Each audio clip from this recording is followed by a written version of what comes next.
آج یہ لکھتے ہوئے باک محسوس ہو رہی ہے کیونکہ والدہ 14-15 برس کی عمر میں غلط روش کا شکار ہو گئی۔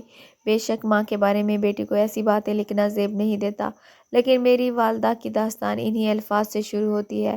جب وہ غلط خیال کا شکار ہوئی، نانا اور نانی بہت پریشان ہوئے۔ طبی حالات زمانہ سے ڈر کر انہوں نے ان کی شادی میرے والد صاحب سے کرا دی۔ میرے والد میٹرک پاس اور نہایت سیدھے سادے دیانتدار تھے۔ وہ میرے نانا کی منشی تھے۔ نانا کی نظر اپنے نوعمر اور جوان سال منشی پر ٹک گئی۔ انہوں نے یہ نتیجہ نکالا کہ اس سے بہتر، شریف اور سعادت مند آدمی بطور داماد فوری طور پر کوئی دوسرا ہو ہی نہیں سکتا۔ نانا ابو نے اپنے اس منشی صغیر احمد کے والد سے بات کی تو انہوں نے کہا، سعادت صاحب، یہ آپ کا بیٹا ہے، اس کی قسمت کا فیصلہ جیسا چاہیں آپ کر دیں۔ آپ سے بہتر خیر خواہ ہمارے لیے اور کون ہو سکتا ہے؟ ہمارے لیے تو یہ فخر کی بات ہے کہ آپ ہم سے رشتہ ناتا جوڑ رہے ہیں، جبکہ ہم اس قابل کہاں ہیں۔ میرے ددھیال والے غریب لوگ تھے، وہ تو بہت خوش تھے کہ ان کے بیٹے کو سہارا مل رہا ہے۔ انہوں نے ہر بات پر سر تسلیم خم کر دیا اور نانا کی ہر شرط مان لی۔ یوں منشی صغیر احمد یعنی میرے ابو سے 9 عمری میں میری والدہ کی شادی ہو گئی۔ شادی کے 7 ماہ بعد میں نے جنم لیا اور والدہ 16 برس کی عمر میں میری ماں بن گئی۔ میں 7 ماہ کہلائی، جس کے بچنے کی امید نہیں تھی۔ پھر بھی نانی اور خالہ نے بہت دھیان، محنت اور وقت سے پالا۔ خالہ اگرچہ امی سے 7 برس چھوٹی تھی مگر بہت باشعور تھی۔ امی نے تو مجھے بس جنم دیا تھا، پھر ہاتھ نہ لگایا، جبکہ نانی نے پالا اور خالہ نے سنبھالا۔ یوں وقت کے ساتھ ساتھ بڑی ہوتی گئی۔ وہ ماں کے فرض سے ناواقف تھی۔ مجھ کو کیوں کر سنبھال لیتی۔ اس زمانے میں گھر گھر VCR پر انڈین فلمیں چلا کرتی تھیں۔ ہمارے نانا کے گھر بھی رات کو VCR کی نعمت سے فائدہ اٹھایا جاتا تھا۔ اسی شوق کا خمیازہ ان کو کم سن اور نادان بیٹی کی نادانیوں کی صورت میں بھگتنا پڑا تھا اور منشی کو گھر داماد بنانا پڑا تھا۔ امی جان بعد میں بھی نہ سدھری اور اپنی من مانیوں کے باعث گناگوں مسائل کا شکار رہیں۔ ان مسائل کی وجہ سے ان کے بزرگ عمر بھر پریشان رہے اور ان کو سنبھالتے اور سمجھاتے ہی رہے، مگر والدہ صاحبان جانے کس مٹی کی بنی تھی کہ ان پر بزرگوں کی باتوں کا کچھ اثر نہ ہوتا تھا۔ بڑوں کی ڈانٹ ڈپٹ اور نصیحت ان کو مزید باغی بناتی تھی۔ جب میں باشعور ہو گئی تو امی کے بارے میں رائے یہ تھی کہ وہ آزاد خیال ہی نہیں بلکہ کچھ عجیب نفسیات کی مالک تھیں۔ شاید یہ چھوٹی عمر میں رومانوی فلمیں دیکھ دیکھ کر غلط سوچوں کا شکار ہو جانے کا نتیجہ تھا کہ شادی شدہ ہو جانے کے باوجود غیر مردوں سے دوستی کر لیتی تھی اور اسی وجہ سے مسائل پیدا ہوتے تھے۔ شروع میں تو ابو نانا کے گھر میں دبے دبے رہے، لیکن ان کے انتقال کے بعد انہوں نے یہ محسوس کرنا شروع کر دیا کہ اب ان کو یہاں نہیں رہنا چاہیے۔ جو شفقت اپنے داماد سے نانا کو تھی وہ ماموں کو نہ تھی، بلکہ وہ ان کو اپنے کاروبار کے لیے خطرہ سمجھتے تھے۔ جب بڑے ماموں کا سلوک میرے والد سے نوکروں کا سا ہو گیا تو ابو نے علیحدہ گھر لے کر رہنے کا عندیہ دے دیا۔ نانی بھی بہو سے ڈرتی تھی۔ انہوں نے کہا، بیٹے جیسی تمہاری مرضی، کسی اور جگہ ملازمت ڈھونڈ لی ہے تو بے شک اپنی بیوی بچوں کو لے جاؤ، ہم کو کوئی اعتراض نہیں، اپنے بچوں کی بشرطیہ کفالت کر سکو۔ والد صاحب نے کہا کہ خالہ جان، میں محنت مزدوری کروں گا، اپنے بچوں کو رزق حلال کھلاؤں گا اور ان کو سکھی رکھنے کی ہر ممکن کوشش کروں گا، بس آپ کی اجازت درکار ہے۔ یوں ابو اپنے کنبے کو لے کر علیحدہ گھر میں رہنے لگے۔ مکان متوسط درجہ کی آبادی میں تھا، کم کرایہ تھا، مگر یہاں انہوں نے آزادی کا سانس لیا۔ جلد ہی اللہ نے مدد کی اور ایک سیٹھ صاحب کی منشی ہو گئے۔ مکان کا کرایہ بھی سیٹھ صاحب نے دینا منظور کر لیا، جو کہ تنخواہ کے علاوہ تھا۔ اچھی گزر بسر ہونے لگی۔ ابو تو صبح کے نکلتے اور شام کو گھر لوٹتے۔ والدہ نے نانی سے کہہ کر چھوٹی بہن شاہانہ کو ساتھ رکھ لیا کہ ایک اکیلی گھر اور بچے نہیں دیکھ سکتی۔ ان دنوں ہم دونوں بہنیں تھیں اور ایک بھائی جو بھی صرف 6 ماہ کا تھا۔ خالہ شاہانہ میرے ننھے منھے بھائی جواد سے بہت پیار کرتی تھی۔ خوشی خوشی امی کے ساتھ رہنے کو آ گئی۔ نئے گھر میں آئے کچھ ہی دن گزرے تھے کہ امی گھر سے غیر حاضر رہنے لگی اور ہم تینوں بچوں کو خالہ کے سپرد کر جاتی، جو سارا دن ہم کو دیکھتی اور کھانا بھی پکا کر کھلاتی تھی۔ چھوٹی بہن ہونے کے ناطے سارے کام اپنا فرض سمجھ کر کرتی تھی۔ ایک روز ابو کو محلے کے ایک شخص نے کہا کہ میاں، تم تو دن بھر بچوں کا پیٹ بھرنے کو محنت مشقت کے لیے نکلتے ہوں گے، لیکن یہ تمہاری بیوی صبح سویرے تمہارے جانے کے بعد بن ٹھن کر کہاں جاتی ہے اور شام کو تمہارے آنے سے قبل لوٹ کر آ جاتی ہے؟ کیا یہ بھی کہیں نوکری کرنے جاتی ہے؟ والد صاحب اس آدمی کی بات سن کر حیران ہو گئے۔ بات بنا دی کہ ہاں نوکری پر جاتی ہے، مگر شک و شبہ کا الاؤ خود ان کے دل میں بھڑک گیا۔ اب وہ بے سکون ہو گئے تھے۔ اچانک گھر آ جاتے، امی کو غیر حاضر پاتے تو مجھ سے اور خالہ سے پوچھتے کہ مرجانہ کدھر گئی ہے۔ ہم کیا جواب دیتے؟ وہ مجھ کو بتا کر تو نہیں جاتی تھی۔ امی اور ابو میں جب کلیش رہنے لگے اور اختلافات بڑھنے لگے، اب اس بات پر جھگڑا رہتا، جس سے گھر کا ماحول خراب ہوتا چلا گیا۔ لیکن فی الحال محلے میں کسی کو اندرونی اختلافات کا علم نہیں تھا، تاہم ابو ذہنی عذاب میں مبتلا تھے۔ رفتہ رفتہ ان کا یہ حال ہوا کہ وہ ہر دم اپنی بیوی کو شک کی نگاہ سے دیکھتے تھے۔ محلے والوں سے بھی کب تک یہ بات چھپتی؟ جب وہ ابو کی غیر موجودگی میں امی کو نت نئی گاڑیوں سے اترتے دیکھتے تو انہوں نے ابو کے کان کھانے شروع کر دیے کہ شریفوں کا محلہ ہے اور یہ کوئی اچھی بات نہیں ہے کہ آپ کی غیر موجودگی میں غیر آدمی کو آپ کی زوجہ محترمہ کو لینے یہاں چھوڑنے آئے۔ یہ کیسا آفس ہے اور کیسی ملازمت ہے جبکہ خاتون پڑھی لکھی بھی نہیں ہے؟ ہم آپ کی عزت کرتے ہیں، آپ اپنے گھر کے معاملات کو چیک کریں۔ ابو کیا چیک کرتے؟ وہ تو پہلے ہی اس امر پر پریشان تھے۔ ایک روز ابو اپنے کام سے اچانک جلد گھر آ گئے۔ اس وقت تک امی گھر نہیں آئی تھی۔ وہ دروازے میں کھڑے ہو گئے کہ دیکھوں کدھر سے اور کس طرح آتی ہے۔ اس وقت وہ ایک لمبی چمکیلی کار سے اتری اور سامنے والی گاڑی سے پیدل چل کر گھر کی طرف آ رہی تھی کہ والد صاحب نے اسے نظارے کو گھر کے دروازے پر سے کھڑے ہوئے دیکھ لیا۔ جب وہ گھر میں آئی، انہوں نے ان کے بالوں سے پکڑ کر گھسیٹا اور گھر کے دروازے سے دھکا دے کر گلی میں نکال دیا۔ والدہ اب کیا تاویلیں دیتی؟ وہ اپنے بھائی کے گھر نانی امی کے پاس چلی گئی۔ تب خالہ کو بھی نانی آ کر لے گئی۔ امی کافی عرصہ اپنی ماں کے گھر رہیں۔ ابو ہماری پھوپھو کو لے آئے جو ہمارے ساتھ رہنے لگی، مگر پھوپھو کتنا عرصہ اپنے گھر چھوڑ کر ہمارے ساتھ رہتی۔ وہ روزانہ اپنے بھائی کو سمجھاتی تھی کہ صغیر بیوی کو معاف کر دو اور اس سے وعدہ لے لو کہ آئندہ ایسا نہ کرے گی۔ تمہارا بیٹا بہت چھوٹا ہے اور یہ دودھ پیتا بچہ ہے، ماں کے بغیر نہیں جی پائے گا، اوپر کے دودھ سے بچہ کمزور اور بیمار رہنے لگا ہے۔